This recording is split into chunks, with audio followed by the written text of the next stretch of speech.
सर्व उपस्थित सभासदांचे आजच्या व्याख्यानमालेमध्ये हार्दिक स्वागत. छत्रपती शिवाजी महाराजांच्या जयंतीनिमित्त आपण 19 जानेवारी ते 19 फेब्रुवारी पर्यंत एक महिन्यामध्ये 19 व्याख्यान ठेवण्याचा उपक्रम राबवत आहोत. यामध्ये महाराष्ट्रभरातील वेगवेगळे शिवव्याख्याते आपल्याला लाभलेले आहेत. आतापर्यंत आपले 2 व्याख्यान पूर्ण झालेले आहेत आणि आज आपले 3रे व्याख्यान आहे. आजच्या व्याख्यानासाठी आपल्याला शिवव्याख्याते म्हणून लाभलेले माननीय अमोल नामदेवराव चिने सर हे एक युवा व्याख्याते आहेत. ते स्वतः कवी आहेत व ते लेखकही आहेत. ते मूळचे पाथरी या गावचे असून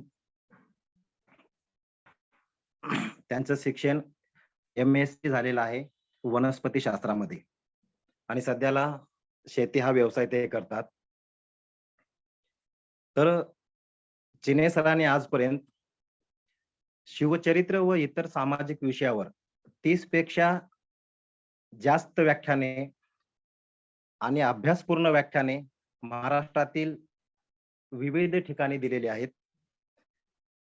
30 पेक्षा जास्त कवी संमेलनामध्ये त्यांनी सहभाग नोंदवलेला आहे. महाराष्ट्रातील अनेक साहित्यिक संस्थानाकडून आयोजित कार्यक्रमात निमंत्रित कवी म्हणून त्यांचा प्रत्यक्ष सहभाग राहिलेला आहे. नाशिक, पुणे, मुंबई, सोलापूर, सांगली, अमरावती, अहमदनगर येथील कवी संमेलनामध्ये त्यांनी कविता सादरीकरण केलेलं आहे. तसेच अनेक प्रकारच्या कार्यक्रमाचे यशस्वीरित्या सूत्रसंचालन पार पाडलेले आहे. आणि आता कोरोना कालावधीमध्ये सगळ्या गोष्टी ऑनलाईन होत आहेत जास्तीत जास्त प्रमाणामध्ये. तर ऑनलाईनच्या काळामध्ये देखील अनेक कार्यक्रमामध्ये त्यांचा सक्रिय सहभाग राहिलेला आहे.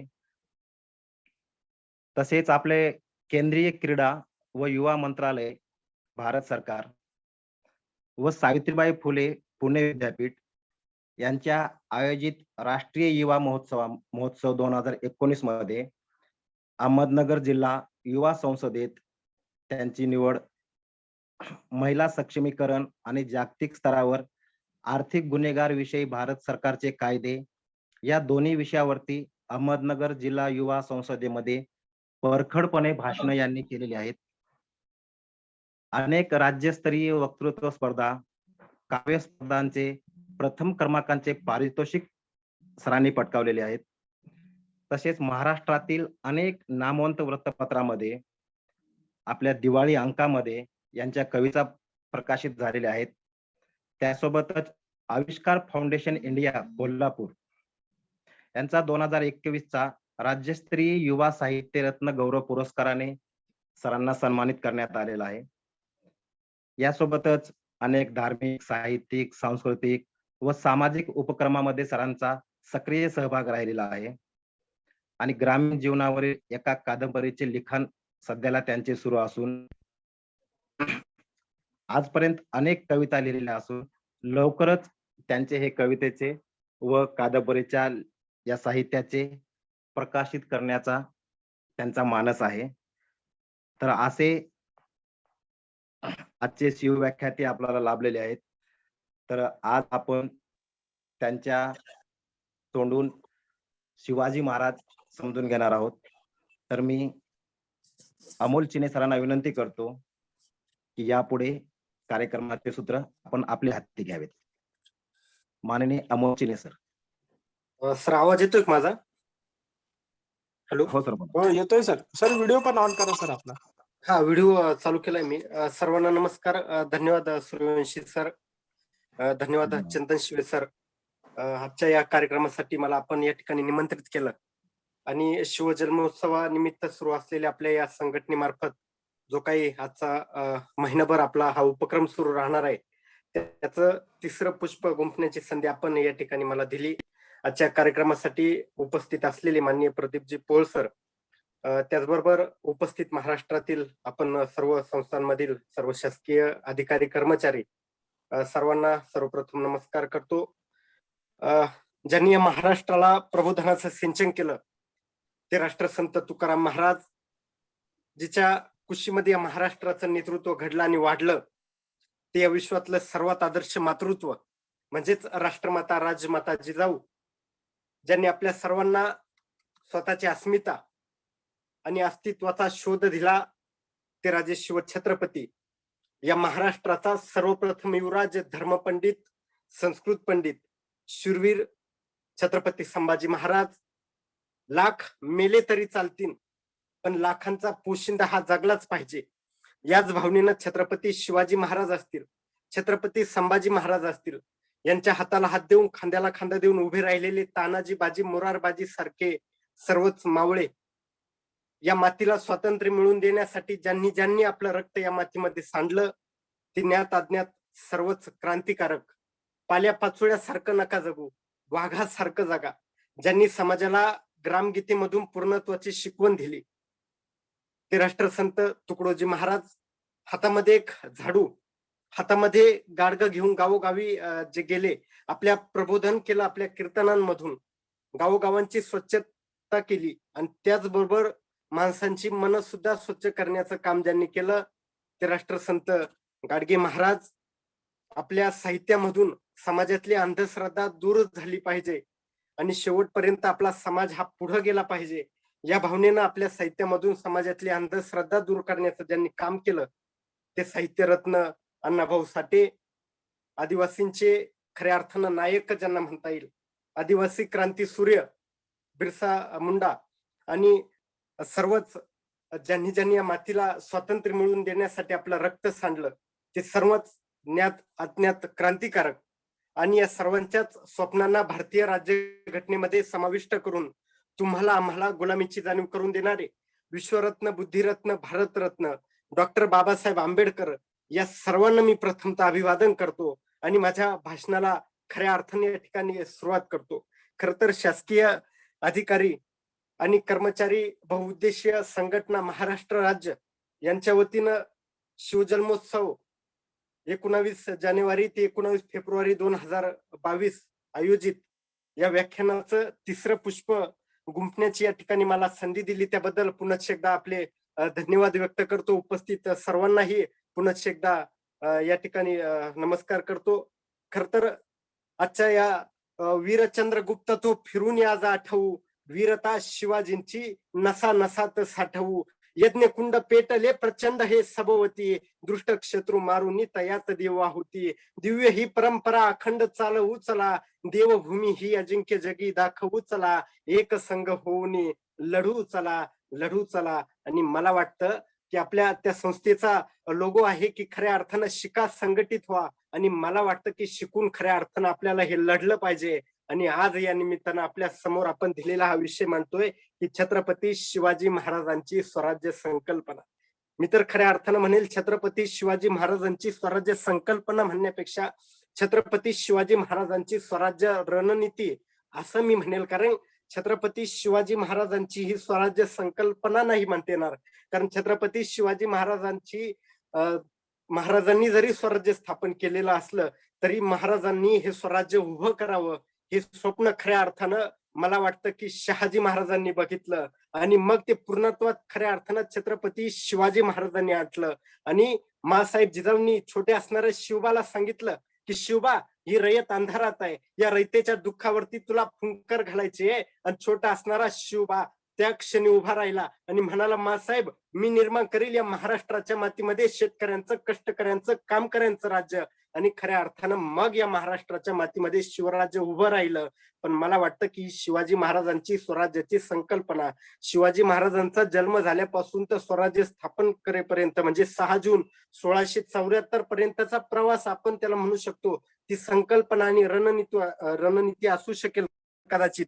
परंतु छत्रपती शिवाजी महाराजांची संकल्पना आम्हाला समजून घेत असताना मग आम्हाला इतिहासाचा जर आम्हाला 1600 साल आठवलं, इसवी सन 1600 साल जर आम्हाला आठवलं, तर मग आम्हाला आठवतोय तो छत्रपती शिवाजी महाराजांचा गौरवशाली इतिहास. पण त्या इतिहासापूर्वी जर आम्ही बघितलं तर 300-350 वर्ष महाराष्ट्र हा परकीय आक्रमणांच्या अन्याय अत्याचाराखाली जगत होता. परकीय आक्रमणांनी धुडगूस घातलेली काळी रात्र या महाराष्ट्रामध्ये थैमान घालत होती. या रयतेला कोणीही वाली उरला नव्हता. रयत खचलेली होती, पिचलेली होती, अशा अवस्थेत जगत होती.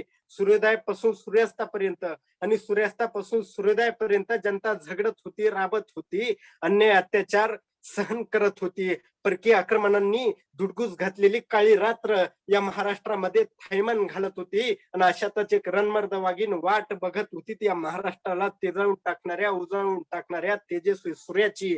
ती रणमर्द वाघीण म्हणजेच माँसाहेब जिजाऊ. आणि 19 फेब्रुवारी 1630 ला या माँसाहेब जिजाऊंच्या पोटी छत्रपती शिवाजी महाराजांचा जन्म झाला.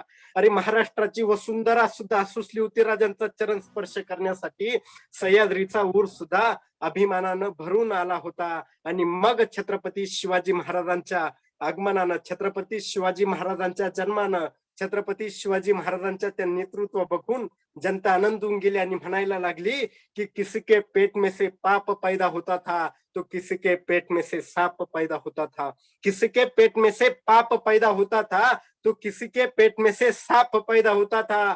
मगर जिजाऊ ऐसी माँ थी यारो कि जिसके पेट में से बापों का बाप शिवाजी राजा पैदा हुआ था. आणि खऱ्या अर्थानं छत्रपती शिवाजी महाराजांच्या आगमनानं, छत्रपती शिवाजी महाराजांच्या जन्मानं जनता आनंदून गेली होती. भूक लागल्यानंतर जेवण करणं ही झाली प्रकृती, भूक नसतानाही जेवण करणं ही झाली विकृती, पण भूक असताना आपल्या भाकरीमधून दुसऱ्या भुकेलेला भाकरी देणं ही झाली संस्कृती. आणि मला वाटतं की ह्याच संस्कृतीच्या जोरावरती छत्रपती शिवाजी महाराजांनी स्वराज्याची स्थापना या ठिकाणी केली. आणि खऱ्या अर्थानं शिवाजी महाराजांची स्वराज्य संकल्पना समजून घेत असताना आम्हाला या सगळ्या विषयावरती निश्चितपणानं चर्चा करावी लागणार आहे.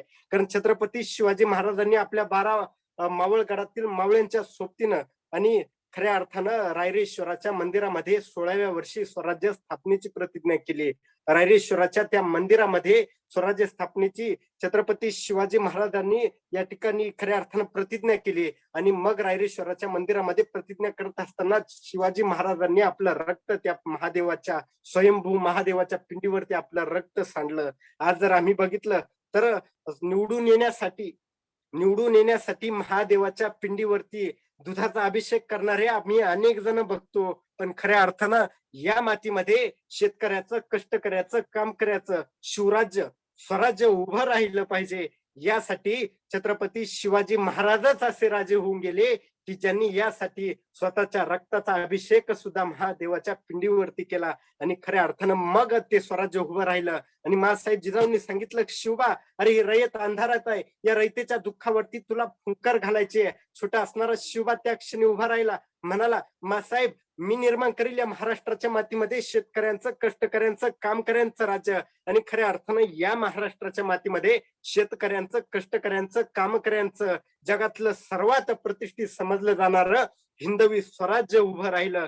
आणि मग हे हिंदवी स्वराज्य उभं राहिलं. पण हिंदवी स्वराज्य म्हणजे नुसतं हिंदवी स्वराज्य नाही, तर इथल्या मातीत राहणाऱ्या प्रत्येक पुत्राचं राज्य म्हणजे हिंदवी स्वराज्य.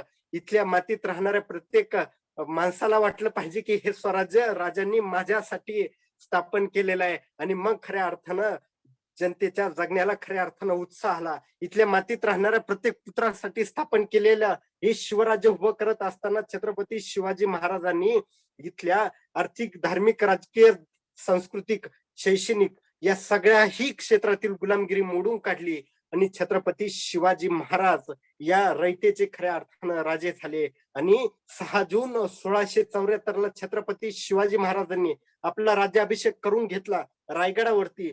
पण हे करत असताना शिवाजी महाराजांचा राज्याभिषेक रायगडावरती झाला. हा झाला इतिहास छत्रपती शिवाजी महाराजांच्या जन्मापासून. तर छत्रपती शिवाजी महाराजांचा जन्म 19 फेब्रुवारी 1630 ला शिवनेरीवरती झाला. आणि छत्रपती शिवाजी महाराजांनी आपला राज्याभिषेक रयतेच्या सुखासाठी 6 जून 1674 ला रायगडावरती करून घेतला. हे जरी झालं, ह्या 2 तारखांमधला इतिहास फक्त संक्षिप्त स्वरूपामध्ये आम्हाला समजून घ्यायचा नाही, तर खऱ्या अर्थानं त्या इतिहासाचं खऱ्या अर्थानं साक्षीदार न होता, इतिहासाचा दावेदार न होता, खऱ्या अर्थानं आम्हाला साक्षीदार होणं सुद्धा गरजेचं आहे. असं मला वाटतं. या नुसत्या दोन्ही तारखेमध्ये आपल्याला हे करण्यापेक्षा तो शिवाजी महाराजांनी खऱ्या अर्थानं छत्रपती शिवाजी महाराज असतील, छत्रपती संभाजी महाराज असतील, यांनी शिवराज्य छत्रपती शिवाजी महाराजांची ती स्वराज्य संकल्पना समजून घेत असताना शहाजी महाराजांनी सुद्धा बघितलेलं स्वराज्याचं स्वप्न सुद्धा आम्हाला खऱ्या अर्थानं विसरून चालणार नाही. आणि मग शिवाजी महाराजांनी 14व्या वर्षी रांझ्याच्या पाटलाचे हातपाय या ठिकाणी कलम केले आणि खऱ्या अर्थानं अन्यायाला जरब बसवला. माता भगिनींची खऱ्या अर्थानं रक्षण करणारा जनतेचा राजा खऱ्या अर्थानं छत्रपती शिवाजी महाराजांची ती ओळख या ठिकाणी झाली. आणि बालशिवाच्या पाहुणा अवघ्या थोर बाललीला, बालशिवाच्या पाहुणा अवघ्या थोर बाललीला, भविष्य जाणून हर्ष झाला जिजाऊ मातेला, गड जिंकिले राज्य निर्मिले आता दैन्य रावे, सिंधू नदी दर्याला मिळते तिथपर्यंत स्वराज्य व्हावे. आणि मला वाटतं की सिंधू नदी दर्याला मिळते तिथपर्यंत खऱ्या अर्थानं स्वराज्य झालं, कारण की अटके पार मराठ्यांनी झेंडे फडकवले आणि मग ते स्वराज्य उभं राहिलं तंजावर पर्यंत. महाराजांचे बंधू व्यंकोजी राजे असतील आणि मराठ्यांची ती स्वराज्याची संकल्पना, ती स्वराज्य सीमा खऱ्या अर्थानं अखंडित होत राहिली. प्रतिपद चंद्र लेखेव वर्धिष्य विश्ववंदिता शहासुनो शिवशैषा मुद्रा भद्राय राजते, प्रतिपदेच्या चंद्राच्या कलेप्रमाणे खऱ्या अर्थानं स्वराज्य वाढत निघाली. आणि हे स्वराज्य वाढत असताना खऱ्या अर्थानं तेजस्वी त्या पराक्रमाचा चंद्र वंदितो नभी, की महाराष्ट्राच्या क्षितिजावरती तीच उमटली छबी, की चंद्र बोलतो दिव्य घडविणे आम्हा शुभाशीर्वाद द्यावे, आणि सूर्य सांगतो कलेने स्वराज्य वाटावे, आणि कलेने स्वराज्य हे. म्हणून प्रतिपदेच्या चंद्राच्या कलेप्रमाणे ते स्वराज्य खऱ्या अर्थानं वाढत निघालं. पण ही स्वराज्याची संकल्पना ही खऱ्या अर्थानं झाली. पण हीच स्वराज्याची संकल्पना असताना शिवाजी महाराजांनी स्वराज्य साकार केलं. पण हेच स्वराज्य खऱ्या अर्थानं मला वाटतं की संभाजी महाराजांनी त्यांच्या पावलावरती पाऊल ठेवून खऱ्या अर्थानं या महाराष्ट्राच्या धाकल्या धन्यानं ते स्वराज्य टिकवण्याचंही काम केलं. हा मुद्दा इथं का सांगावा लागतोय, कारण बऱ्याच इतिहासकारांनी माझ्या शंभू राजाला सुद्धा खऱ्या अर्थानं या ठिकाणी बाटवण्याचं काम केलं. अनेक बखरकारांनी त्यांचा तो राग मनात ठेवून माझ्या छत्रपती संभाजी राजाला बाटवण्याचं काम केलं. पण या व्याख्यानाच्या निमित्तानं मी सांगतो की देश धर्म पर मिटने वाला शेर शिवा का छावा था, महापराक्रमी परम प्रतापी एक ही शंभू राजा था, अरे मातृभूमि के चरण कमल पर जीवन पुष्प चढ़ाया था, अरे हे दुजा दुनिया में कोई जैसा शंभू राजा था. असं कवी भूषण यांनी ज्या छत्रपती संभाजी महाराजांचं वर्णन केलं, त्या छत्रपती संभाजी महाराजांनी सुद्धा छत्रपती शिवाजी महाराजांचं हे स्वराज्य खऱ्या अर्थानं संवर्धित करण्याचा प्रयत्न केला. हे कधीतरी आम्ही लक्षात घेतलं पाहिजे. कारण की 33 कोटी देवांची अब्जावधी मंदिरे असताना पण एकही मंदिर नसताना जे अब्जावधी हृदयांवरती अधिराज्य करतात त्यांना छत्रपती शिवाजी महाराज असं म्हणतात. कारण गुलामगिरीच्या छताडावरती प्रहार करून खऱ्या अर्थानं या मातीमध्ये अन्यायाची पहार उपसून गुलामगिरीच्या छताडावरती प्रहार करण्याचं काम खऱ्या अर्थानं या छत्रपती शिवाजी महाराजांनी केलं होतं. आणि त्या पुण्याच्या रायारावानं तिथं खऱ्या अर्थानं ती पुण्याची भूमी दूषित केलेली होती. आणि महाराजांनी मासाहेब जिजाऊंनी सोन्याचा नांगर त्या ठिकाणी हाकून खऱ्या अर्थानं तिथली अन्यायाची पहार खऱ्या अर्थानं तिथून उपसून गुलामगिरीच्या छताडावरती प्रहार केला. आणि मग या सगळ्या गोष्टीमधून स्वराज्य उभं राहिलं. पण हे करत असताना स्वराज्य नुसतं छत्रपती शिवाजी महाराजांच्या तलवारीच्या टोकावरती उभं राहिलं नाही, तर छत्रपती शिवाजी महाराजांची रणनीती खऱ्या अर्थानं आम्हाला समजून घ्यावी लागणार आहे. छत्रपती शिवाजी महाराजांची रणनीती म्हणजे नेमकं काय. आणि मग गुरिल्ला वॉरफेअर ज्याला म्हणतात इंग्रजीमध्ये, खऱ्या अर्थानं गुरिल्ला वॉरफेअर म्हणजे गनिमी कावा आपण ज्याला मराठीत म्हणतो, आणि इंग्रजीमध्ये गुरिल्ला वॉरफेअर ज्याला आपण म्हणतो, त्या गनिमी काव्याच्या जोरावरती खऱ्या अर्थानं शिवाजी महाराजांनी हे स्वराज्य उभं केलं. शत्रूला चकवा देण्याचं काम छत्रपती शिवाजी महाराजांनी केलं. पण त्या छत्रपती शिवाजी महाराजांनी वयाच्या 16व्या वर्षी स्वराज्य स्थापनेची प्रतिज्ञा केली. वयाच्या 14व्या वर्षी संभाजी महाराजांनी संस्कृत मधनं बुधभूषणम नावाचा ग्रंथ मांडला. वयाच्या 16व्या वर्षी स्वामी विवेकानंदांनी भारत भ्रमंती केली. वयाच्या 14व्या वर्षी छत्रपती संभाजी महाराजांनी संस्कृत मधनं बुधभूषणम नावाचा ग्रंथ लिहिला. आणि वयाच्या 16व्या वर्षी आमची मुलं म्हणतात की एक्सक्यूज मी, मेरा दिल तेरे पे फिदा आहे असं म्हणणारी तरुण कार्टी या महाराष्ट्रामध्ये निर्माण व्हायला लागली. आणि मग मला माझ्यासारख्या व्याख्यात्याला प्रश्न पडायला लागला की राजे, खरंच तुम्ही या महाराष्ट्राच्या मातीमध्ये जन्माला आले होते का? मग हाच का तो महाराष्ट्र ज्या महाराष्ट्रानं छत्रपती शिवाजी महाराजांना आग्र्याच्या दरबारामध्ये, छत्रपती संभाजी महाराजांना, शिवाजी महाराजांना त्या औरंगजेबाला फटकारताना बघितलं होतं? मग हाच का तो महाराष्ट्र ज्या महाराष्ट्रानं दिल्लीच्या दरबारात जाऊन छत्रपती संभाजी महाराज, छोट्याशा असणाऱ्या संभाजी महाराजांनी त्या औरंगजेबाला सांगितलं होतं की, मग तो प्रश्न पडतो आम्हाला की संभाजी महाराजांना औरंगजेबानं संभाजी महाराजांना विचारलं की, संभाजी, अरे कुस्ती तो तुम खूप अच्छे खेळते हो आणि आमच्या दरबारात असे चांगले चांगले मल्ल आहे, तुम्ही सुद्धा त्या मल्लांशी कुस्ती खेळाल का? आणि मग त्या 9 वर्षाच्या संभाजी महाराजांनी त्या दिल्लीच्या, आग्र्याच्या दरबारात सांगितलं की, अरे तुझ्यासारख्या या दरबारामध्ये आमच्या लायकीच्या मल्लांशीच आम्ही कुस्ती खेळतो. आणि मग दिल्लीच्या त्या दरबारात, आग्र्याच्या दरबारात सुद्धा औरंगजेबाला घाम फोडणाऱ्या या संभाजी महाराजांचा हा महाराष्ट्र आहे का? हाही कधीतरी आम्हाला समोरची विकृत व्यसनाधीन आणि फॅशनेबल झालेली तरुण पिढी बघितली की मग हा प्रश्न पडतो. खऱ्या अर्थानं छत्रपती शिवाजी महाराजांची स्वराज्य संकल्पना हा विषय समजून घेत असताना मला वाटतं की या मुद्द्यांवरती सुद्धा दुर्लक्ष करता कामा नये.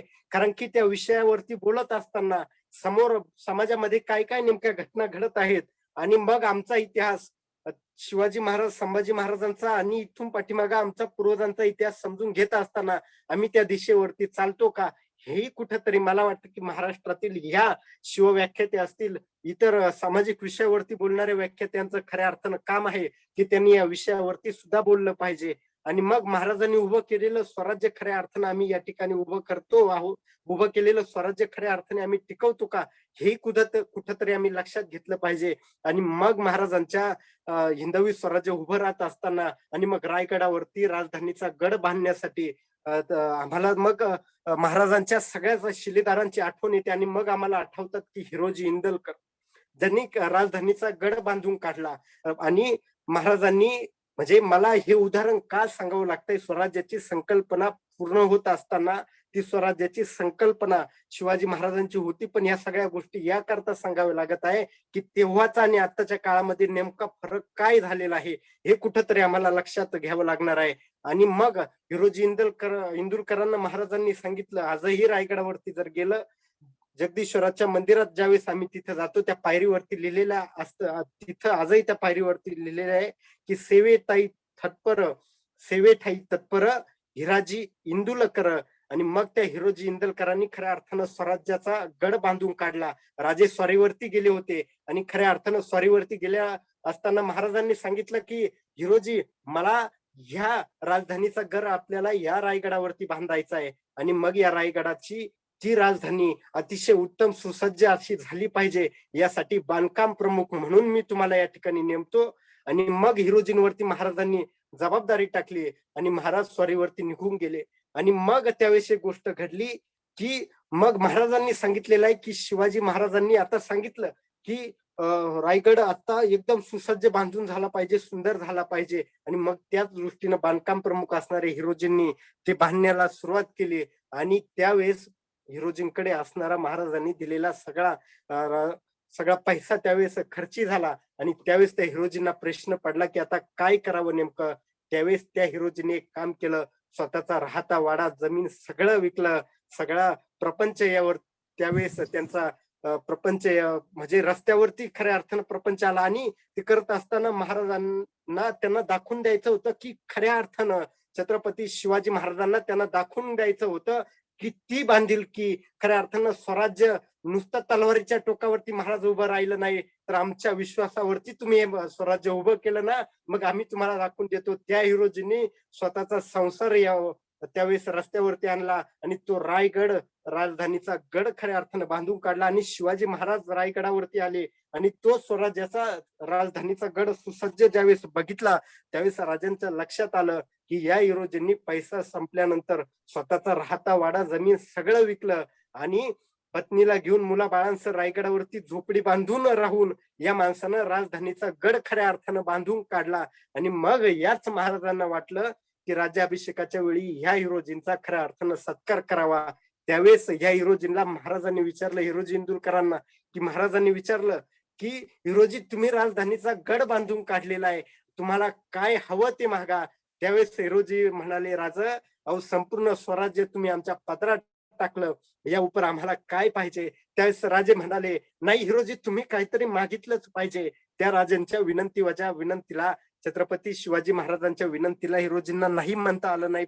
तरी सुद्धा हिरोजी आग्रह करत होते आणि म्हणाले, राजा तुम्हाला जर द्यायचंच असेल, आमच्या पदरामध्ये काही द्यायचं असेल, तर त्या हिरोजींनी मागून मागितलं काय, सरदारकी नाही मागितली, पाटीलकी नाही मागितली, देशमुखी नाही मागितली, वतनदारी नाही मागितली, मागून मागितलं काय, तर दगडावरती नाव कोरण्याची अनुमती आहे. आणि त्यावेळेस हिरोजी त्या राजांना सांगते झाले की आम्ही रायगडावरती जगदीश्वराचं मंदिर बांधलेलं आहे, सुसज्ज बाजारपेठ आहे. राजे ज्या ज्या वेळेस तुम्ही रायगडावरती असाल, ज्या ज्यावेळी जगदीश्वराच्या मंदिरात दर्शनाला जाल ना, त्या त्यावेळी तिथं दर्शनाला जात असताना ते एका पायरीवरती, जगदीश्वराच्या मंदिराच्या रस्त्याच्या पायरीवरती माझं नाव कोरण्याची फक्त राजे अनुमती द्या. अहो सरदारकी, पाटीलकी, वतनदारी, देशमुखी काही नाही मागितलं, फक्त मागून मागितलं काय, तर दगडावरती नाव कोरण्याची अनुमती मागितली. अरे ते हिरोजी इंदुरकर होते, म्हणून स्वराज्य उभं राहिलं. तान्हाजी, बाजी, मुरारबाजी सारख्या एकेका मावळ्यामुळे खऱ्या अर्थानं स्वराज्य उभं राहिलं. हे महाराज सुद्धा कधी शेवटपर्यंत महाराज सुद्धा विसरले नाही. आणि त्याच सन्मानानं प्रत्येक मावळ्याला बळ देण्याचं काम, प्रत्येक मावळ्याला सन्मान देण्याचं काम खऱ्या अर्थानं छत्रपती शिवाजी महाराजांनी केलं.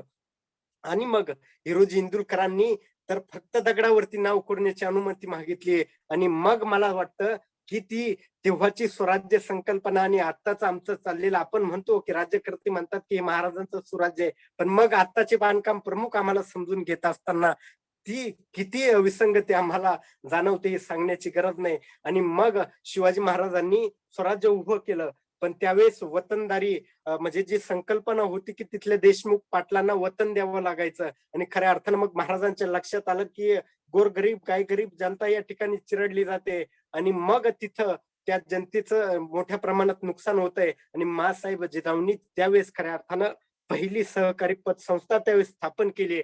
आणि ती पतसंस्था स्थापन केल्यानंतर त्या मातीतल्या प्रत्येक कष्टकऱ्याला, शेतकऱ्याला, कामगाराला तिथून म्हणजे कर्ज देण्याचं काम केलं. आणि होऊन नाणे शिवराई हे खऱ्या अर्थानं तिथले ते सगळे हे होतं ते देण्याचं काम केलं. आणि मग ती अर्थव्यवस्था खऱ्या अर्थानं तिथून बळकट केली. आम्हाला जरी वाटत असेल की आमची अर्थव्यवस्था हे सगळं बजेट वगैरे ते इंग्रजांच्या काळात आलं असेल, पण नाही, छत्रपती शिवाजी महाराजांच्या काळातच ते सगळं आलेलं आहे. आणि पहिली सहकारी संस्था माँसाहेब जिजाऊंच्या नावानं माँसाहेब जिजाऊंनी छत्रपती शिवाजी महाराजांच्या काळामध्ये त्यावेळेस स्थापन केली. आणि मग अशा प्रत्येक गोष्टीमुळे स्वराज्य उभं राहिलं की, आणि मग स्वराज्यातली एक काडी सुद्धा गहाण पडता कामा नये असं ज्यांनी सांगितलं होतं, त्या छत्रपती शिवाजी महाराजांची स्वराज्य संकल्पना खऱ्या अर्थानं आम्ही समजून घेत आहोत का? आणि ती जर समजून घेत आहोत, तर मग प्रशासनात चाललेला भ्रष्टाचार, प्रशासनात आता चाललेली ही सगळी विकृती, मग ही आमच्या खऱ्या अर्थानं नजरेतच पडलेली नाही असं म्हटलं तर वावगं ठरणार नाही. कारण आताची लढाई आमची आता म्हणजे तीसभर पोटाची खळगी भरण्यासाठी जीवनाचं रहाडगाडगं हाकलावंच लागतं. पण हे करत असताना काळाच्या खांद्यावरती जगाच्या भाऊगर्दीत सामील होण्याची ताकद ही मला वाटतं की आमच्यामध्ये आली पाहिजे. आणि मला वाटतं की छत्रपती शिवाजी महाराजांची ती स्वराज्य रणनीती आणि छत्रपती शिवाजी महाराजांचं ते चरित्र खऱ्या अर्थानं आम्हाला ती ताकद मिळवून देईल. कारण आत्ताच आमचं युद्ध हे फक्त आत्ताच्या म्हणजे महाराजांसारख्या ढाल तलवारी घेऊन आम्हाला आता या ठिकाणी युद्ध करायचं नाही, तर आमचं आत्ताचं युद्ध हे येणाऱ्या काळाशी आहे. ही कुठंतरी आम्ही युवा वर्गानं आणि सगळ्यांनी समजून घेतलं पाहिजे. तर खऱ्या अर्थानं शिवाजी महाराजांची स्वराज्य संकल्पना आम्ही लक्षात घेतली आहे, याचा खऱ्या अर्थानं तो अर्थ होईल. आणि मग महाराजांनी स्वराज्याची सगळे करत असताना रयतेला या ठिकाणी म्हणजे एक असं रयतेला एक प्रेरणा दिली की बाबा मी राजा झालो, म्हणजे मी राजा झालो असं नाही, तर मला फक्त ते निमित्त मात्र राजा व्हावं लागलं. कारण या रयतेच्या सुखासाठी, कारण 300-350 वर्ष महाराष्ट्र ज्यावेळेस पारतंत्र्यात होता, आणि मग त्या तेजस्वी सूर्याच्या साक्षीनं खऱ्या अर्थानं रायगडावरती महाराजांनी जगदीश्वराच्या साक्षीनं तिथं स्वराज्य म्हणजे राजे राजे झाले, खऱ्या अर्थानं जनतेचे राजे झाले 6 जून 1674 आणि स्वतःचा राज्याभिषेक करून घेतला. परंतु हे करत असताना छत्रपती शिवाजी महाराजांनी त्यावेळेस आणि मग स्वराज्य स्थापन झाल्यानंतर त्यावेळेस म्हणजे 50,000 होऊन नाना शिवराय त्यावेळेस पाडले. आणि त्यावेळेस मला त्यावेळेस एक किस्सा आठवला, ती गोष्ट आठवली. आणि महाराजांचा ज्यावेळेस राज्याभिषेक चालू होता, त्यावेळेस म्हणजे पोर्तुगीज डच, मोगल आदिलशाह आणि ते सगळेच जे शत्रू होते ते सुद्धा महाराजांच्या राज्याभिषेकाला त्यावेळेस मुद्दाम महाराजांनी त्यांना निमंत्रण दिलं होतं की मी राजा होतोय, पण माझ्या रयतेसाठी राजा होतोय. आणि माझ्या रयतेचा हा थाटामाटाचा सोहळा बघण्यासाठी त्या वैऱ्यांना सुद्धा निमंत्रित केलं होतं. आणि टॉमस नावाचा इंग्रज अधिकारी सुद्धा तिथं उपस्थित होता. मग मला हे सांगत असताना ती गोष्ट आठवली. आणि मग तो टॉमस अधिकारी महाराजांना विचारायला लागला, सांगायला लागला, अहो राजा, इतकं इतकं सुंदर तुमचं सगळं नियोजन, इतकं सुंदर तुमचं मॅनेजमेंट, इतकी सुंदर तुमची संकल्पना, तुम्ही स्वराज्य स्थापन केलं, हे मात्र निश्चितपण राजे, खऱ्या अर्थानं तुम्ही या रायगडावरती आता तुम्ही स्वतः राजे झाले. आणि त्यावेळेस राजा व्हायचं म्हणजे मग हत्तीच्या अंबारीतनं मिरवणूक आली. मग हत्तीच्या अंबारीतनं मिरवणूक आल्यानंतर राजाचा ज्यावेळेस राज्याभिषेक होतो, म्हणजे तो टॉमसला नेमकं काय म्हणायचं होतं ते तुम्ही लक्षात घ्या. शिवाजी महाराजांचं एकदम बारीक तीक्ष्ण नजर, शिवाजी महाराजांचं मॅनेजमेंट आम्हाला जर लक्षात घ्यायचं असेल तर तो टॉमस अधिकारी म्हणतो की राजे, तुम्ही राजे झाले, अतिशय उत्तम झालं, सुसज्ज तुम्ही बाजारपेठ या रायगडावरती उभारली, सगळं सगळं सगळं सुंदर रयतेचं राज्य तुम्ही इथं निर्माण केलं. टॉमस इंग्रज अधिकारी म्हणत होता. पण त्याला विचारायचं काय होतं, पण इंग्रजांना एक सवय होती खोदून खोदून विचारायचं. आणि मग राजांना तो टॉमस म्हणू लागला की राजे, तुमच्या राज्याभिषेकाच्या वेळी तुमची हत्तीच्या अंबारीतनं मिरवणूक झाली. आणि या हत्तीच्या अंबारीतनं मिरवणूक झाली, पण इतके मोठे हत्ती 4,500 फूट उंचीच्या रायगडावरती आले कसे, हा प्रश्न त्या टॉमसला पडला. आणि त्यावेळेस महाराज मिश्किलपणानं हसले आणि म्हणाले, अरे टॉमस, म्हणजे त्या अधिकाऱ्याला म्हटले की मला माहिती होतं की मला रयतेचं राज्य खऱ्या अर्थानं इथं उभं करायचंय. आणि रयतेचं राज्य उभं करत असताना राज्याभिषेक करायचा, आणि राज्याभिषेक करायचा म्हणजे राजाला म्हणजे हत्तीच्या अंबारीतनं मिरवणूक आली. आणि मला माहिती आहे की हत्तीच्या अंबारीतनं राज्याभिषेकाच्या वेळेस मिरवणूक करायची आहे, तर मला हत्तींची सुद्धा गरज पडणार होती. आणि मग तो टॉमसने विचारलेल्या प्रश्नाला उत्तर देत असताना म्हणाले, राजे म्हणाले, अरे या 4,500 फूट उंचीच्या रायगडावरती मी 15 वर्षापूर्वीच, 15 म्हणजे 17 वर्षापूर्वी 1664 मध्येच हत्तीची 2 पिल्ले त्या रायगडावरती आणून ठेवली होती. म्हणजे इतकं इतकं इतकं सूक्ष्म नियोजन त्या महाराजांचं होतं. ते सूक्ष्म नियोजन खऱ्या अर्थानं ती संकल्पना समजून घेत असताना आम्ही आताच्या प्रशासनामध्ये करतो आहोत का, हे कुठंतरी लक्षात घेतलं पाहिजे. तेव्हाचा कारभार हा कागदपत्री असेल, तेव्हाचा कारभार जरी कागदपत्री होता, आत्ताचा कारभार जरी ऑनलाईन झालेला आहे, पण आम्हाला, मला वाटतं ती दुफळी निर्माण करता कामा नये. फक्त ती स्वराज्याची संकल्पना आजही राज्यकर्ते अधिकारी मोठ्या याने सांगतात. सगळा अधिकारी वर्ग या ठिकाणी उपस्थित म्हणून मी हा उल्लेख करतो की सगळे सांगतात की आम्हाला सुराज्य या ठिकाणी उभं करायचंय. पण खऱ्या अर्थानं मला वाटतं की मग ते सुराज्य शिवराज्य आम्ही समजून घेत आहोत का, ते शिवराज्य स्वराज्य आम्ही उभं करत आहोत का, हे खऱ्या अर्थानं आम्ही लक्षात घेतलं पाहिजे. महाराजांनी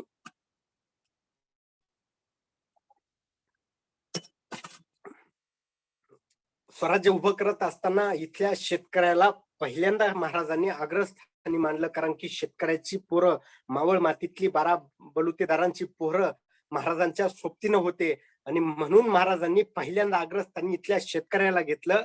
आणि त्यांच्या संपूर्ण कारकिर्दीमध्ये महाराजांनी 3दा जमिनीची मोजणी केली. आणि 3दा जमिनीची मोजणी केली. संपूर्ण महाराष्ट्रामध्ये 36 मातीची धरणं सुद्धा महाराजांनी बांधली. आणि तेव्हाच्या योजना आणि आताचा विकास, हे वारंवार मी तेव्हाच आणि आत्ताच हे का सांगतोय, कारण ती संकल्पना काय होतीये आणि ती संकल्पना आज प्रत्यक्षात आम्ही उतरवतो का, यासाठी वारंवार तेव्हाच आणि आताची सांगड खऱ्या अर्थानं घालून या ठिकाणी सांगावं लागतंय. आणि मग महाराजांनी 36 मातीची धरणं बांधली. त्यांच्या कारकिर्दीमध्ये 3दा जमिनींची मोजणी केली. आणि मग मला ते उदाहरण आठवतं की नेहमी मी व्याख्यानामध्ये ते उदाहरण सांगतो की आई आपल्या 2 मुलांसोबत एक आई खेडेगावामध्ये राहत असते. आई रोजंदारीचं काम करते. कामावरती जात असताना त्या मुलांना सांगते, मुलीचं नाव असतं योजना आणि मुलाचं नाव असतं विकास. योजनाला सांगते की तू भाजी भाकरी खा, म्हणजे दही भाकर खा. आणि विकासला सांगते की तू भाजी भाकरी खा. वास्तवात खरंच कोणतीही आई मुलांमध्ये असा भेदभाव करत नाही, पण उदाहरण सांगितल्याशिवाय आपल्याही ते लक्षात येणार नाही. म्हणून ते उदाहरण सांगावंसं वाटतंय. ते उदाहरण म्हणून सांगावंसं लागतं की मग ती आई कामावरती जात असताना योजनाला सांगते, आपल्या त्या मुलीला सांगते की तू दही भाकरी खा. विकासला सांगते तू भाजी भाकरी खा. त्याचं होतं असं योजना होते मोठी आणि विकास होतो लहान. म्हणून आमचं सुद्धा आता असं झालंय, आमच्या योजना झाल्या मोठ्या आणि विकास झाला लहान. पण छत्रपती शिवाजी महाराजांच्या काळात, छत्रपती संभाजी महाराजांच्या काळात तसं नव्हतं.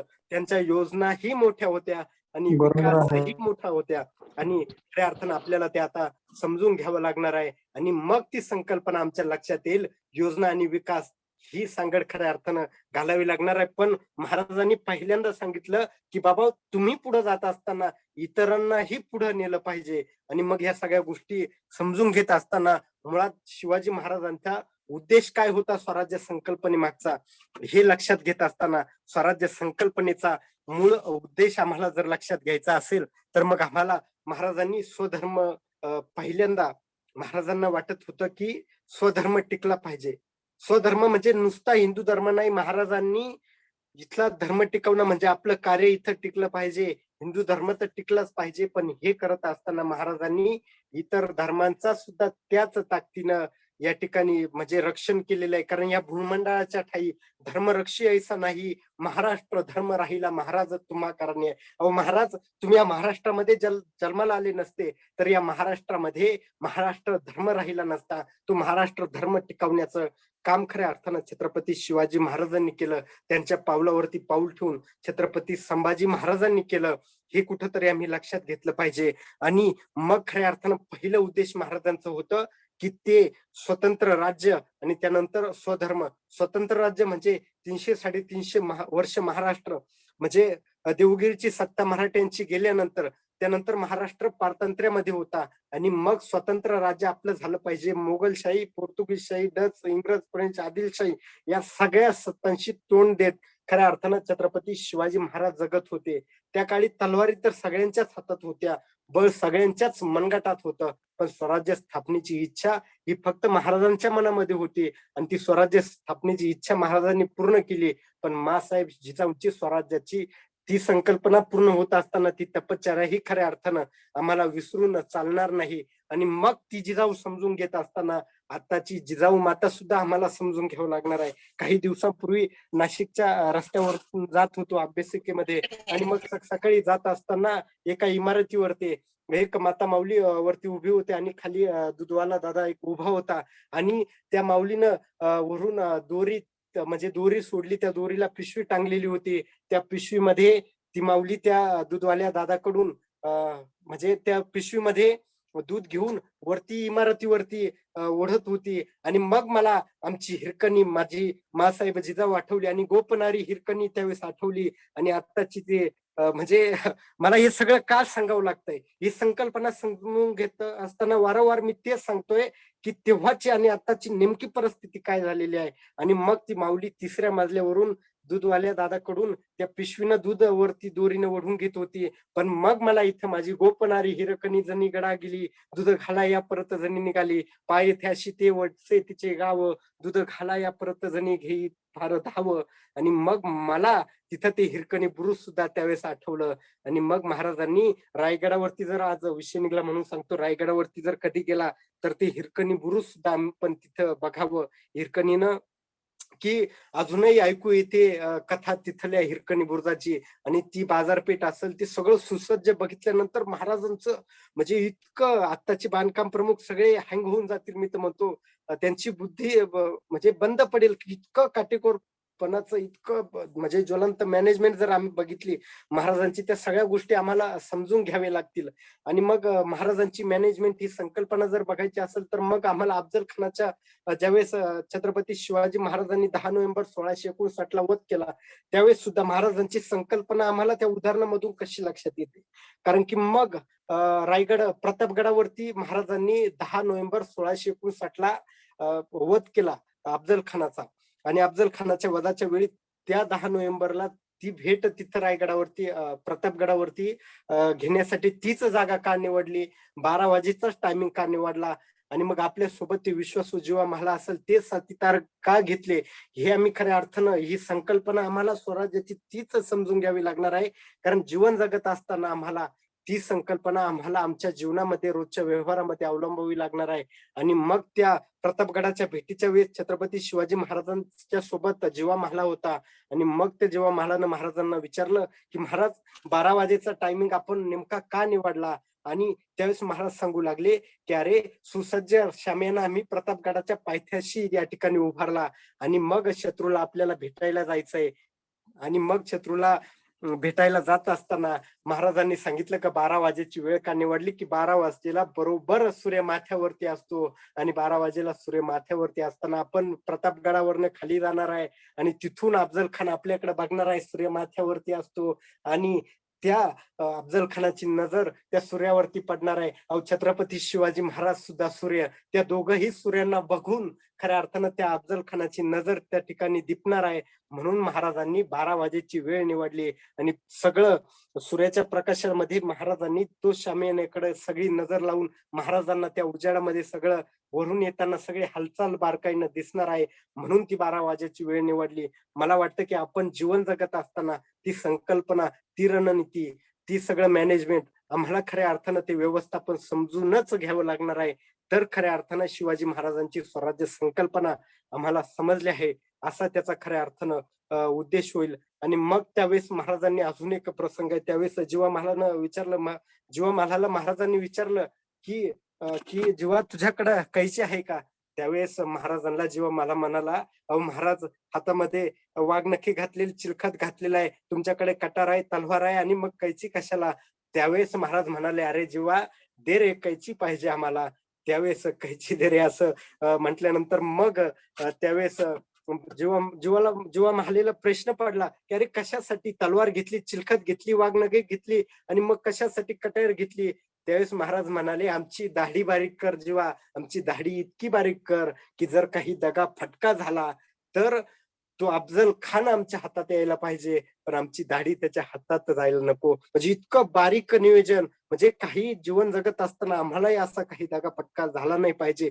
म्हणजे दररोजचं असं नियोजन आपलं जीवनाचं असं असलं पाहिजे ना. ते ह्या इतिहासातल्या मोठमोठ्या घटनांमधून, अशा मोठमोठ्या छोट-छोट्या गोष्टींमधून आपण आपल्या जीवनाचं व्यवस्थापन मला वाटतं की खऱ्या अर्थानं समजून घेतलं पाहिजे. शिवाजी महाराजांची रणनीती मला वाटतं की खऱ्या अर्थानं मग ही समजून घेतली पाहिजे. आणि मग या रायगडाच्या दृष्टीनं आम्हाला वाटतं की निव्वळ तलवारीच्या टोकावरती आणि मग या सगळ्या गोष्टीवरती गनिमी काव्याच्या जोरावरती स्वराज्य नाही मिळवलं. स्वराज्याला इतके मोठमोठे संकट आली आणि मग ह्या गोष्टीनंतर म्हणजे 1659 ला म्हणजे अफजल खानाचा वध केल्यानंतर महाराष्ट्रावरती इतके संकट आले. त्यानंतर 1664 मध्ये सिद्दी जोहर चालून आला महाराष्ट्रावरती. आणि मग पन्हाळ्याच्या तहामध्ये महाराज होते त्यावेळेस. पन्हाळा किल्ल्यावरती महाराज असताना पावसाळ्याचे दिवस होते. आणि मग त्या आदिलशहानं त्याचा सेनापती सिद्दी जोहरला पाठवलं अफजल खानाच्या वधाचा बदला घेण्यासाठी. आणि तो सिद्दी जोहर महाराष्ट्रावरती चालून आला. तो महाराष्ट्रावरती चालून आला खरं, पण त्यावेळेस महाराज नेमके त्या पन्हाळगडाच्या वेढ्यामध्ये अटकले. त्याने इतकं म्हणजे मुंगीही बाहेर राहणार नाही इतका वेढा त्या पन्हाळगडाला टाकला. आणि शेजारीच विशाळगड सुद्धा होता. या सगळ्या गोष्टी आम्हाला लक्षातच घ्यावी लागणार आहे. म्हणजे या सगळ्या घटनांमधून स्वराज्य या कचाट्यातून सुटलं जर नसतं तर महाराज खऱ्या अर्थानं स्वराज्य उभं करू शकले नव्हते. पण मोठ्या शिताफीनं, मावळ्यांच्या सोबतीनं त्या स्वराज्य खऱ्या अर्थानं शिवाजी महाराजांनी उभं केलं.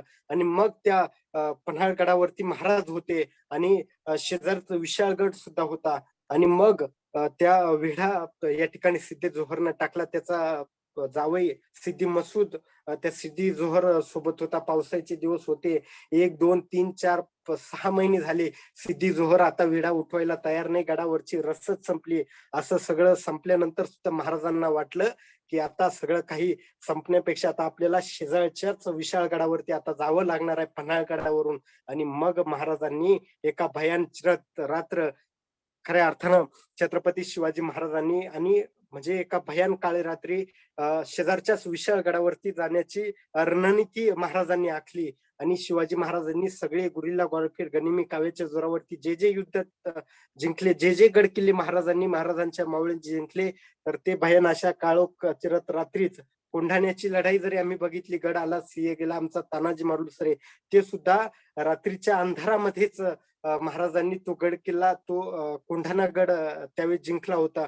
आणि मग त्याच शेजारच्या विशाळ गडावरती जात असताना जाण्यासाठी एक भयानक काळी रात्र त्यावेळेस निवडली आणि शिवाजी महाराजांसोबत बाजी होते, बाजी प्रभू देशपांडे होते आणि नेताजी पालकर, बाजी प्रभू देशपांडे हे सगळे त्यांच्या सोबत होते. विश्वासू सैन्याला घेऊन महाराजांनी शेजारच्या विशाळ गडावरती जाण्याचं ठरवलं.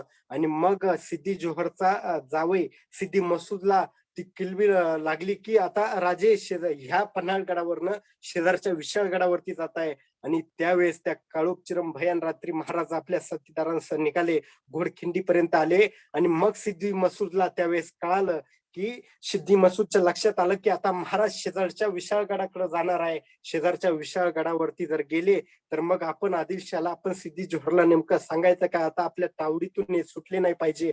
म्हणून त्या घोडखिंडीपर्यंत त्याला ती चाहूल लागली. आणि सिद्दी जोहरनं त्याचा जावई सिद्दी मसूदला तिथं लागोलाग पाठवून दिलं, आपलं सैन्य घेऊन. ते सैन्य घेऊन तिथं पाठवलं. पण त्यावेळेस बाजी प्रभू देशपांडे महाराजांना म्हणाले की महाराज, तुम्ही शेजारच असलेल्या विशाळ गडाच्या दिशेने वाटचाल करावी आणि विशाळ गडाच्या दिशेने वाटचाल करावी. तोपर्यंत आम्ही या घोडखिंडीमध्ये सिद्धीच्या एकाही सैन्याला मी पुढे जाऊ देणार नाही, असं वचन राजे त्यावेळेस मी तुम्हाला देतो. आणि त्यावेळेस राजे म्हणाले, नाही नाही रे बाजी, तुमच्या सगळ्यांच्याच मरणावरती तुमच्या सगळ्यांच्याच प्राण या ठिकाणी म्हणजे संकटात टाकून मला स्वराज्य मिळवायचं नाहीये. तुमचं सगळ्यांचा प्राण या ठिकाणी संकटात घालून मला स्वतः उभं राहायचं नाही. तुमच्या सगळ्यांच्या सोबतीनं मी लढेल. पण बाजी प्रभूच्या त्या विनंतीला शिवाजी महाराजांना नाही म्हणता आलं नाही. आणि काही साथीदारांसह महाराज शेजारीच असणाऱ्या विशाळ गडाच्या दिशेनं निघाले. आणि शेजारीच असणाऱ्या विशाळ गडावरती महाराज पोहोचत असताना आणि मग तोपर्यंत त्या घोडखिंडीमध्ये सिद्दी मसूदचं, सिद्दी जोहरचं सैन्य आलं. आणि मग हातगाईची लढाई त्या ठिकाणी सुरू झाली. त्यावेळेस कारोख चिरत रात्री झाडा पानावरची पाखरं त्या तलवारीच्या खणखणाटानं आवाजानं त्या ठिकाणी उडून झाली. घनघोर युद्ध झालं. बाजी प्रभू देशपांडे रक्ताच्या थरवळ्यात पडले. दोन्ही हातात तलवार घेऊन लढत होते, शत्रूशी छाती झुंज घेत होते. त्यांच्या सोबत असणाऱ्या मावळ्यांनी सिद्धीच्या असंख्य सैन्याला त्या ठिकाणी संपवलं. आणि मला वाटतं की खऱ्या अर्थानं शिवाजी महाराजांच्या या मावळ्यांनी तिथं ते दिलेल्या बलिदानामुळे, प्रत्येक घटना जर आम्ही लक्षात घेतली तर त्या बलिदानामुळे खऱ्या अर्थानं शिवाजी महाराजांचं स्वराज्य उभं राहिलं. आणि मग महाराजांनी सुद्धा ती जाणीव ठेवली. आणि महाराजांना ही घटना, ही गोष्ट इतकी चटका लावून गेली की बाबा आपल्याला स्वराज्य उभं करायचंय, पण एक एक दावेदार, एक एक शिलेदार, आपला विश्वासू मावळा, आपला विश्वासू ज्यांच्या साक्षीने आपण स्वराज्य स्थापनेची प्रतिज्ञा केली, तो एक एक मावळा, एक एक हिरा आता निसटतोय. पण शिवाजी महाराजांना विश्वास होता की आपल्या या सगळ्या मावळ्यांच्या जोरावरती स्वराज्य उभं राहणार आहे. अरे इतर प्रांतांना निस्ताच भूगोल आहे, पण माझ्या महाराष्ट्राला खऱ्या अर्थानं, ह्या वैभवशाली महाराष्ट्राला खऱ्या अर्थानं अशा मावळ्यांचा, अशा जिगरबाज मावळ्यांचा इतिहास आहे. आणि तो इतिहास खऱ्या अर्थानं आम्हाला छत्रपती शिवाजी महाराजांची स्वराज्य संकल्पना समजून घेत असताना खऱ्या अर्थानं तो इतिहास कुठंतरी अभ्यासावा लागणार आहे. कारण शिव जन्मोत्सव आता आपण साजरा करतोय. शिवजन्मोत्सव, शिवजयंतीचा ज्यावेळेस अनेक व्याख्यानाला आम्ही ज्यावेळेस जातो आणि नेहमीच व्याख्यानाचा कार्यक्रम नेहमी असतो, महाराष्ट्रभर व्याख्यानासाठी फिरावं लागतं, त्यावेळेस मी आवर्जून सांगतो, इथून पाठीमागे शिवजयंती असेल, शिवाजी महाराजांचा जन्मोत्सव आम्ही नाचून साजरा करत होतो. पण मी खऱ्या अर्थानं इथं कौतुक करेल या म्हणजे शासकीय कर्मचारी आणि बहुउद्देशीय संघटनेचं, अधिकारी बहुउद्देशीय संघटनेचं या ठिकाणी कौतुक करेल की इथून पाठीमागे आम्ही नाचून या ठिकाणी शिवजयंत्या, शिवजन्मोत्सव साजरा करत होतो. पण आता आम्ही वाचून खऱ्या अर्थानं शिवजन्मोत्सव साजरा करायला लागलो. आणि याचीच नांदी आपण या तिसऱ्या पुष्पाच्या निमित्तानं असे आपण महाराष्ट्रातील व्याख्यात्यांचे 19 पुष्प, 19 जानेवारी ते 19 फेब्रुवारी पर्यंत आपण या ठिकाणी वेगवेगळ्या विषयावरती ते पुष्प गुंफणार आहात. मला वाटतं की खऱ्या अर्थानं मला इतका आनंद झाला की नाचून शिवजयंत्या साजरे करणार आम्ही इथून पाठीमागे करत होतो, पण आता ज्यावेळेस आम्ही वाचून शिवजयंती साजरी करणार आहोत ना, त्यावेळेस मला वाटतं की महाराजांना सुद्धा आनंद होईल की खऱ्या अर्थानं आता काहीतरी सुराज्य निर्माण होईल. कारण ती विचारांची ज्योत आपल्या ज्यावेळेस मस्तकात पेटेल, ते विचार शिवाजी महाराजांचे, संभाजी महाराजांचं चरित्र ज्यावेळेस आम्ही समजून घेऊ, त्यावेळेस मला वाटतं की स्वराज्याची संकल्पना समजून घेत असताना ते स्वराज्य खऱ्या अर्थानं उभं राहील असं मला वाटतं. आणि हे करत असताना आम्हाला पुढे जात असताना आमच्या सोबतीनं सगळ्यांनाही पुढे गेलं पाहिजे. आणि मग आम्ही नेहमी म्हणतो की म्हणजे आम्ही हे सगळं समजून घेत असताना आम्हाला प्रश्न पडतो की या महापुरुषांच्या जयंत्या पुण्यतिथ्या साजऱ्या होतात, मग आमच्या जयंत्या पुण्यतिथ्या का साजऱ्या होत नाही? मग याच्या मागची तीच कारण आहे. ही महाराज असतील, छत्रपती शिवाजी महाराज असतील, मोठमोठे महापुरुष होऊन गेले. ती केवळ स्वतःसाठी न जगता जगासाठी जगले, म्हणून त्यांच्या जयंत्या पुण्यतिथ्या आम्ही साजऱ्या करतो. ही माणसं मोठी होत असताना यांनी इतर सगळ्यांना सोबतीनं पुढे घेऊन गेले, म्हणून खऱ्या अर्थानं हे आज मोठे आहेत. म्हणून आपल्या खऱ्या अर्थानं आपण त्यांना मान सन्मान देतो. पण मला हे का सांगायचं आहे, की आपण पुढे जात असताना काळाच्या खांद्यावरती पावलं टाकीन आपण पुढे जाणारच आहोत. आपण सगळ्या खऱ्या अर्थानं आता वाचायला लागलो, शिकायला लागलो, संघटित व्हायला लागलो आणि त्याच एकीच्या बळावरती आपण आता मोठे व्हायला लागलो. प्रशासकीय, आर्थिक, राजकीय, सामाजिक सगळ्याच क्षेत्रातील गडकोट आम्ही आता काबीज करायला लागलो. पण आम्ही पुढे जात असताना आमच्या सोबतीच्या इतर जणांनाही पुढे नेलं पाहिजे. नेहमी व्याख्यानात मी तो एक उदाहरण सांगतो, की सगळ्या देशांची आंतरराष्ट्रीय परिषद भरलेली असते खेकडाची आणि सगळ्या देशाचे शास्त्रज्ञ सायंटिस्ट लोक ते एका टेबलावरती ते खेकडं असे ठेवतात आणि सगळ्या देशाचे शास्त्रज्ञ लोक त्या टेबलावरती प्रत्येक खेकड्याचं निरीक्षण करतात. प्रत्येक देशाच्या म्हणजे नेमकं काय वैशिष्ट्य आहे बाबा या खेकड्याच्या बरणीमध्ये, म्हणजे या बरणीमध्ये या खेकड्याचं काय वैशिष्ट्य आहे. मग आमच्या भारत देशाच्या खेकड्याचं वैशिष्ट्य जाणून घेत असताना त्या टेबलाजवळ आमच्या शास्त्रज्ञांसमोर दुसऱ्या देशाचे शास्त्रज्ञ येतात आणि कुतूहलानं विचारतात, की सगळ्याच देशांच्या खेकड्याच्या बरणीला झाकण आहे, मग भारत देशाच्याच खेकड्याच्या बरणीला झाकण का नाही? त्यावेळेस मग नेमकं तुमच्या या खेकड्यामध्ये नेमकं काय वैशिष्ट्य आहे, की ते वर जात नाही का? त्यावेळेस मग आमचे शास्त्रज्ञ कुतूहलानं उत्तर देतात, त्याचं असं आहे म्हणे, आमचं एखादं वर जायला लागलं, की पाठीमागचे त्याचे पाय धरून ओढतात. मला वाटतं, की आम्ही पुढे जात असताना कोणाचेही पाय धरून ओढले नाही पाहिजे. हेच खऱ्या अर्थानं शिवाजी महाराजांनी सांगितलं. महाराजांनी एकच सांगितलं, की बाबा पुढे जात असताना आपण जगाच्या पाठीवरती पुढे जात असताना इतरांनाही सोबतीने पुढे घेऊन जावं, तर खऱ्या अर्थानं आपली प्रगती होईल. आणि मला वाटतं, की आपण म्हणतो, की जपानला इतक्या सुनामी येते, म्हणजे भूकंप येतो, सुनामीच्या लाटा येतात, तरी जपान जगाच्या पाठीवरती पुढे आहे. त्याच्या मागची हीच कारण आहे. जपानला 100 सुवर्ण पदक मिळतात आणि आमच्या देशामध्ये 125 कोटी लोकसंख्या असताना आम्हाला एका सुवर्ण पदावरती आम्हाला या ठिकाणी समाधान मानावं लागतं. हीच गोष्ट आहे.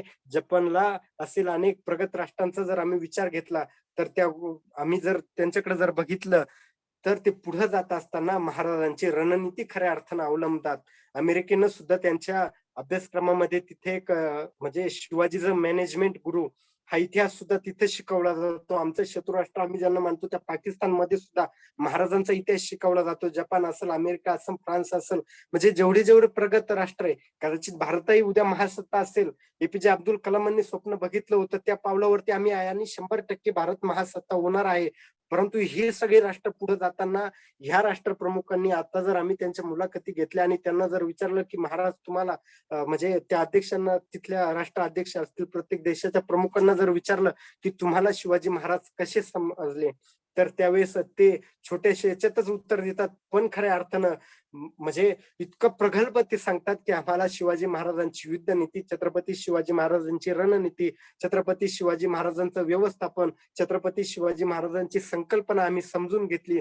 म्हणून आमचे राष्ट्र परकीय राष्ट्र जर आमच्या महाराजांच्या या महाराष्ट्रामध्ये, या हिंदुस्थानामध्ये जन्माला आलेल्या महाराजांच्या म्हणजे आदर्श जर घेत असतील, तर मग आम्हाला तो आदर्श का घ्यायला नको? हा आदर्श खऱ्या अर्थानं आता घेतला पाहिजे. म्हणूनच मला वाटतं, की शासकीय अधिकारी आणि कर्मचारी बहुउद्देशीय संघटनेच्या वतीनं खऱ्या अर्थानं आम्हाला ही विचारांची लढाई या ठिकाणी लढली पाहिजे. म्हणून हा शिवजन्मोत्सव आपण या ठिकाणी साजरा करत आहोत. अतिशय सुंदर नियोजन आणि हे तिसरं पुष्प गुंफण्यासाठी आपण मला या ठिकाणी निमंत्रित केलं. आणि खऱ्या अर्थानं पुन्हा एकदा सांगेल, की आता महाराजांसारख्या आम्हाला गडकोट लढाया जिंकायच्या नाही. पण महाराजांच्याच विचारांना महाराजांसारखं आता घोडदौड आम्हाला करायची नाही. पण महाराजांच्या विचारांनी, चांगल्या विचारांची घोडदौड खऱ्या अर्थानं आम्हाला त्या चांगल्या विचारांनी आम्हाला करायची आहे.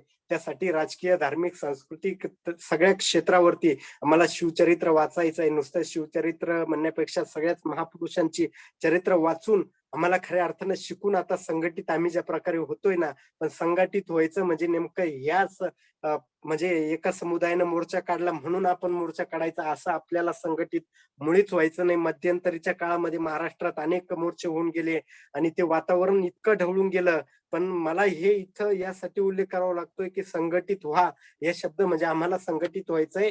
मग ते स्वराज्य समजून घेत असताना छत्रपती शिवाजी महाराजांनी 18 आलुतेदार 12 बलुतेदारांना घेऊन 18 पगड जातीच्या लोकांना जे मागच्या काळामध्ये 2-3 वर्षापूर्वी महाराष्ट्रामध्ये असंख्य जाती जमातींनी मोर्चे काढले त्या सगळ्यांना तेव्हाच संघटित करून महाराजांनी म्हणजे हिंदवी स्वराज्य उभं केलं होतं. आणि मग आता आम्ही महाराष्ट्रामध्ये एका समुदायानं मोर्चा काढला की त्याच्या विरोधात दुसरे काढतात. असं मला वाटतं मुळीच करायचं नाही आणि केलं सुद्धा नाही पाहिजे. आणि ज्यावेळेस आम्ही महाराजांच्या त्या विचारांवरती चालू, कारण याच महाराजांनी आता मोर्चे काढणाऱ्या त्या लोकांना संघटित करून खऱ्या अर्थानं स्वराज्य उभं केलं होतं. सूर्य उगवताना सूर्याचा रंग भगवा असतो. मग सूर्य म्हणतो का, नाही मी फक्त हिंदू धर्माचा आहे, मी त्यांनाच माझा रंग भगवा आहे, मग मी त्यांना प्रकाश देईल. संपूर्ण निसर्गाचा रंग हिरवा आहे. मग निसर्ग म्हणतो का, नाही मी हिरवा आहे, मी फक्त त्या मुस्लिमांना त्यांचा कलरतोय म्हणून मी त्यांना त्या रंगातलाच छाया देईल. अहो ज्या निसर्गानं आम्हाला जन्माला घातलं तो जर भेदभाव करत नसल, अहो ज्या आकाशाचा संपूर्ण आकाशाचा रंग निळा आहे, मग आकाश म्हणतं का, नाही मी बौद्ध आहे, आमचा झेंड्याचा रंग असा आहे, मी त्यांना सावली देईल. अहो असं कधीच होत नाही. ज्या निसर्गानं आम्हाला जन्माला घातलं तो जर भेदभाव करत नसल, तर तुम्ही आम्ही का भेदभाव करतो हे कुठंतरी आम्ही लक्षात घेतलं पाहिजे. आणि मला वाटतं की हा विषय मांडत असताना ही खऱ्या अर्थानं महाराजांची स्वराज्य संकल्पना होती, ती खऱ्या अर्थानं प्रत्यक्षात अशी आम्हाला उतरवली पाहिजे. ही कधीतरी आम्ही लक्षात घेतलं पाहिजे. 18 पगड जातींना एकत्रित करून महाराजांनी स्वराज्य उभं केलं, पण ते स्वराज्य आता ह्या प्रशासकीय सेवेच्या माध्यमातून आम्ही सगळ्यांनी खऱ्या अर्थानं उभं केलं पाहिजे. आणि आज राज्यकर्त्यांचं जे चाललंय महाराजांच्या नावानं, महाराजांचं स्वराज्य, शिवाजी महाराजांचं नाव घेऊन, संभाजी महाराजांचं नाव घेऊन मत मागतात. मला वाटतं निश्चितपणानं तुम्ही मत मागा, पण या महाराजांच्या काळामध्ये एकाही शेतकऱ्याची आत्महत्या झाली नव्हती. मग तुम्ही शिवाजी महाराजांचं नाव घेऊन मत मागतात ना, मग आपल्या काळात सुद्धा एकाही बळीराजाची आत्महत्या व्हायला नको. तर खऱ्या अर्थानं छत्रपती शिवाजी महाराजांना आनंद होईल, छत्रपती संभाजी महाराजांना आनंद होईल. आणि मग हे सगळं आपण लक्षात घेत असताना आम्हाला मग पुन्हा शिवाजी महाराजांचा इतिहास आठवतो की शिवनेरीवर सूर्य जन्मला तेज तयाचे झाकेना, तेज तयाचे रणमर्दानी फौज तयाच्या रणमंदानी खेळ झुंजीतही वाकेना, शिवण्या शब्दांची हृदयाची वाढत राहीदार, गरजे शिवबा हे राज्य माझे मी जिंकून घेणार. पण हे राज्य परकीय आक्रमणांच्या तावडीमधून, परकीय आक्रमणून म्हणजे परकीय शत्रूंकडून शिवाजी महाराजांनी जिंकून घेतलं. ते कशासाठी? स्वतःसाठी नाही. राजांनी सामाजिक, आर्थिक, राजकीय, धार्मिक, सांस्कृतिक या सगळ्या क्षेत्रातील गुलामगिरी मोडून काढली.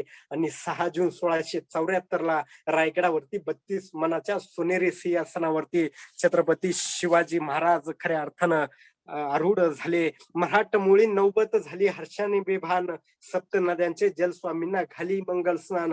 अरे विजय श्रीच्या ललकार्यांनी अवघा परिसर नाहतो, शहाजी पुत्र शिवरायांचा राज्याभिषेक होतो. की सुवर्ण ओंजळ स्वातंत्र्याने हृदयाची केली, अतुलनीय शिव छत्रपतींची अतुल तुला झाली.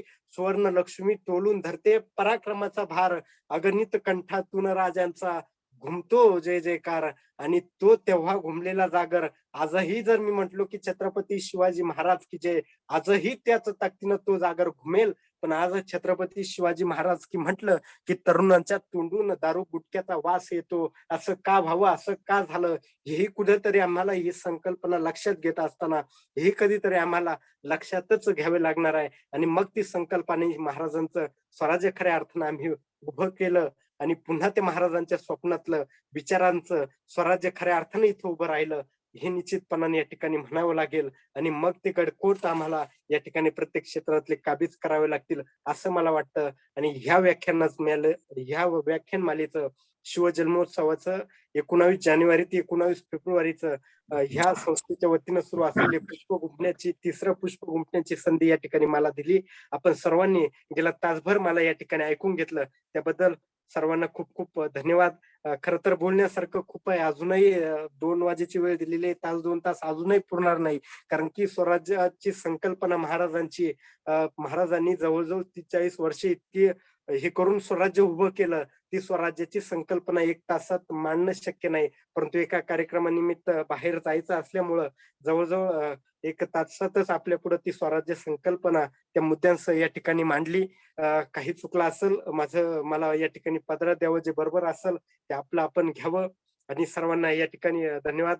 या ठिकाणी आपण मला या ठिकाणी बोलवलं त्याबद्दल चंदन शिवे सर, सूर्यवंशी सर, माननीय प्रदीपजी पोल सर आणि आपला सर्व संघटनेच्या पदाधिकाऱ्यांना या ठिकाणी धन्यवाद देतो. थांबतो. जय हिंद, जय महाराष्ट्र.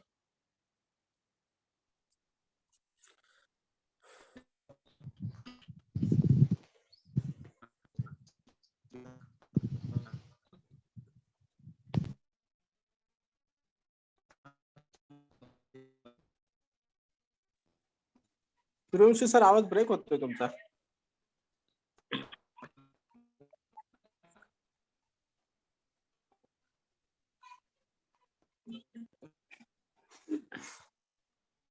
अतिशय सुंदर व्याख्यान या ठिकाणी अमोल सरांनी घेतलेले. प्रत्येक शब्द आपण सांभाळून ठेवा अशा पद्धतीने त्यांनी या स्वराज्य संकल्पनेचा या ठिकाणी मांडण्याचा प्रयत्न केलेला आहे. तर मी सुरेंद्र शेंडे सर यांना विनंती करतो की त्यांनी आभार प्रदर्शनाचं काम करू.